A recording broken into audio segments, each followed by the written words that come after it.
Costumes ಹಾಕೊಂಡು ಅರೆ ನಮ್ಮ ಮಕ್ಕಳ ಇವರು ಇಷ್ಟು ಚೆನ್ನಾಗಿ ಕಾಣ್ತಾರ, ಇಷ್ಟು ಚೆನ್ನಾಗಿ ಡ್ಯಾನ್ಸ್ ಮಾಡ್ತಾರ, ಹಾಗೆ ನಿಮಗೆ ಖುಷಿ ಆಗುತ್ತೆ. ಆ ಲೆವೆಲ್ಗೆ ಟ್ರೈನ್ ಅಪ್ ಮಾಡಿದ್ದು ಈ ಶಾಲೆಯ ಟೀಚರ್ಸು, ಅದಕ್ಕೆ ಸಂಬಂಧಪಟ್ಟ ಕಾನ್ಫರೆನ್ಸ್ ಅಲ್ಲಿ ನಮ್ಮಂತವ್ರು ಆಕ್ಚುಲಿ ಈ ಕಾರ್ಯಕ್ರಮಗಳಿಗೆ ವೇದಿಕೆನೆ ಬೇಕಿಲ್ಲ. ನಿಮ್ಮ ಮಕ್ಕಳೇ ಹೀರೋ, ನಿಮ್ಮ ಹೆಣ್ಮಕ್ಳೇ ಹೀರೋಯಿನ್ಸ್ ರೆಡಿ ಇದಾರೆ ನೋಡಿ ಅವ್ರು ಡಾನ್ಸ್ ಮಾಡಲಿಕ್ಕೆ. ಅವ್ರು ಬಂದಾಗ ಎಂಜಾಯ್ ಮಾಡಿ. ನಮ್ಮ ಮಾತು ತುಂಬಾ ಬೇಡ, ಎರಡು ಮಾತು ಹೇಳ್ತೀನಿ. ಒಂದು, 20 ವರ್ಷದ ಹಿಂದೆ ಬೆಂಗಳೂರಿನಾಗ ಯಾರು ಚೇಪೆ ಎಣ್ಣೆ ತಿಂತಾ ಇರ್ಲಿಲ್ಲ. ಮನೆ ಸುರಿತಿದೆ ತಿನ್ಬೇಡ ಕಂಡ್ಲೆ ಅನ್ನೋದು ಅಜ್ಜಿ. ಆದ್ರೆ ಇವತ್ತು 120 ರೂಪಾಯಿ ಕೆಜಿ ಒಂದು ಸೀಬೆ ಹಣ್ಣು ಆಗ್ಲಿಕ್ಕೆ ಕಾರಣ ನಾನು. ಯಾಕೆ ಗೊತ್ತಾ? ಯಶವಂತಪುರದ ಮಾರ್ಕೆಟ್ ನ ನೋಡ್ತೀನಿ, ನಮ್ಮೂರ್ ಕೃಷ್ಣಪ್ಪ ಆಪಲ್ ಕೊಂಡ್ಕೊತಿದ್ದ. ಏನ್ರಿ ಕೃಷ್ಣಪ್ಪನವ್ರೆ ನಿಮ್ದೆ 2 ಚೇಪೆ ತೋಟ ಡಾಕ್ಟ್ರೆ, ನಾನು ಎಲ್ಲ ಓದಿದ್ದೀನಿ ಗೊತ್ತಾ ಅಂದ್ರು. ಹೌದು, an apple a day keeps a doctor away ಅಂದ್ರು. ನಾನು ಅವತ್ತೇ ಹೋದೆ ನಮ್ಮೂರಿನಲ್ಲಿ ಕರಗದ ಕಾರ್ಯಕ್ರಮದಲ್ಲಿ. ನಾ ಹೇಳಿದೆ, ಕೆಂಪಣ್ಣನ ಮಾತನ್ನ ಉಚ್ಚರಿಸಿ ನಿಮ್ಗೂ ಹೇಳ್ತಾ ಇದ್ದೀನಿ, ನಾನು apple a day keeps a doctor away, a ಚೇಪೆಂಡ್ a day can keep 6 doctors away. ನಾನು ಸರ್ಜಿಕಲ್ ಗ್ಯಾಸ್ಟ್ರೋಎಂಟ್ರಾಲಜಿಸ್ಟ್ ಇದ್ದೀನಿ, ಸೈಂಟಿಸ್ಟ್ ಇದ್ದೀನಿ. ದಯವಿಟ್ಟು ನಿಮ್ಮ ಮಕ್ಕಳಿಗೆ ದಿನಕ್ಕೊಂದು ಚೇಪೆ ಹಣ್ಣು ಕೊಡಿ. ರೀಸೆಂಟ್ ಆಗಿ ಕರ್ನಾಟಕ ಸರ್ಕಾರ ನನಗೊಂದು ಮನವಿ ಮಾಡ್ತು.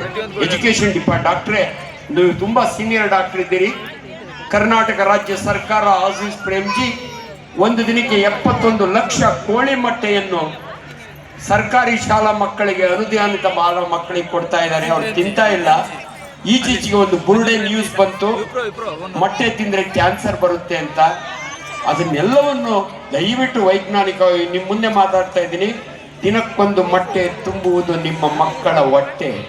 ನಿಮ್ಮ ಮಕ್ಕಳ ಬ್ರೈನ್ ಇಂಪ್ರೂವ್ ಆಗುತ್ತೆ, ಹೃದಯಾಘಾತ ಆಗಲ್ಲ. ತಪ್ಪು ಮಾಹಿತಿ, ಕೋಳಿ ಮೊಟ್ಟೆಯ ಭಂಡಾರವನ್ನು ತಿಂದರೆ 2 ರೀತಿ ಕೊಲೆಸ್ಟ್ರಾಲ್ ಇರುತ್ತೆ. ಅದಕ್ಕೆ ನಮ್ಮಂತ ವಿಜ್ಞಾನಿಗಳನ್ನು ವೇದಿಕೆಗೆ ಕರೆದು ಮಾತನಾಡಿಸಬೇಕು. ನಾನು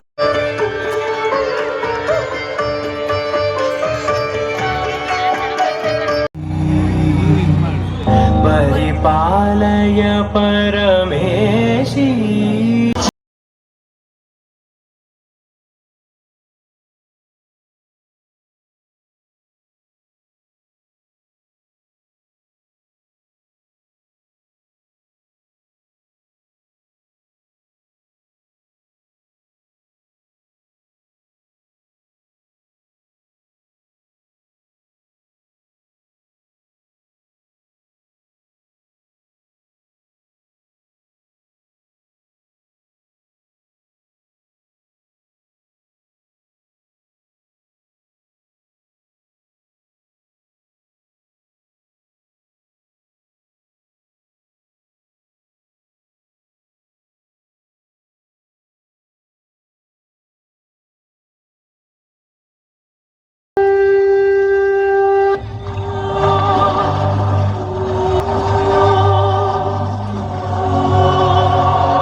ಅಂತ ಚೆನ್ನಾಗಿತ್ತು.